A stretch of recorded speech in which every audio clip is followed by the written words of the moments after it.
unless you've been living in a cave for a while with your bag on your head and your fingers in your ears, you probably know that DC have launched their new universe. They've dubbed it the New 52, which relates to the 52 titles that have been renumbered and rebooted, often with huge changes to the backstory and setup. And of course that includes Action Comics and Detective Comics, which have been using the same numbering since the 1930s. It's crazy. There's a heck of a lot of history there. Yeah, and when you've got that much backstory and that much weight to your canon, everything can get really... massively confusing. Yes. Yeah. So it makes sense that they have launched off into a new series. The New 52 is now at about issue 6 or 7. Yeah, about that. Some with great success and some with not quite so much. Okay, but we'll be looking at specific New 52 titles later. First of all, we're going to be looking at Flashpoint, the DC crossover event which started the whole thing. Yeah, so Flashpoint is written by Jeff Johns with art by Andy Kubert, and it focuses around Barry Allen, the Flash. Yeah, now Barry wakes up in a dark alternate universe of his own reality and discovers, among other things, that Batman is now killing criminals. Yeah. Wonder Woman and Aquaman are waging war against each other. The Atlanteans have sunk Western Europe into the ocean, and the Amazonians have claimed the United Kingdom for themselves. Yeah, besides all this, nobody's even heard of Superman. No, and Barry Allen's mother is still alive. Ah, yes. Now, DC fans may already be aware, Nora Allen, Barry's mother, was murdered when he was a child, and his father was wrongfully imprisoned for her murder. The real killer, the evil Professor Zoom, the Reverse Flash, was the man who actually came back in time, as he loved to do, to try and mess up Barry's life. Yeah. So Barry wakes up, takes all this in, and decides to fix it. And, you know, I was a little bit concerned going into this one.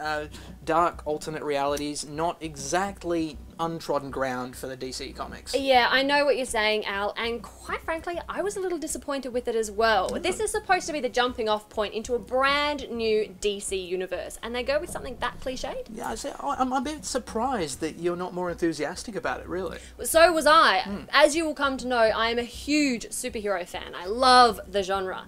And so I was really disappointed with this story. It didn't seem to have the strength. Okay, well, give me some examples. Okay, my biggest problem with this were logic holes.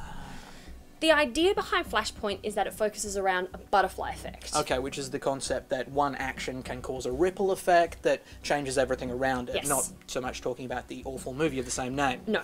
So what I can't understand is how something that would have happened 100,000 light years away would have been changed by Barry Allen not becoming the Flash. I mean, how can the Flash not existing change the trajectory of Superman, baby Superman's rocket that would have changed and it would have gone into a city instead of it went into the... Come. If anybody can explain that, please get Tell onto me. us on Tell Facebook, me. Twitter.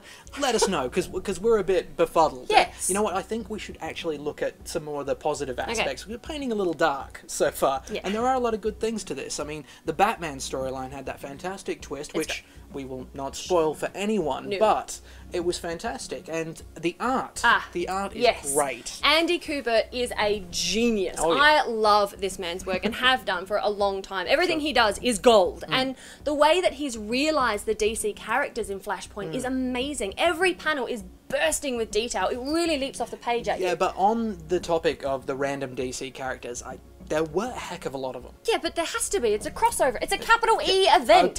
I get the idea. I get the concept. I'm just saying that there were a lot of characters that showed up for 2 seconds, they said something weird, and then they disappeared for the rest of it. And it actually got a bit confusing. I mean, I think that's why DC is kind of doing this whole New 52 thing anyway. Absolutely. Okay, Al, what are your final thoughts on Flashpoint? Okay, look, I'm not generally that excited about crossover events. They usually seem to be kind of a gimmicky sales ploy, but this one, I mean, there were a lot of good things to it. The Batman storyline, the Wonder Woman and Aquaman storyline, great stuff. And I think it's worth looking at the spin-offs in the Flashpoint world that have been done. I know Brian Azzarello is doing a Batman one, which has got to be worth a look.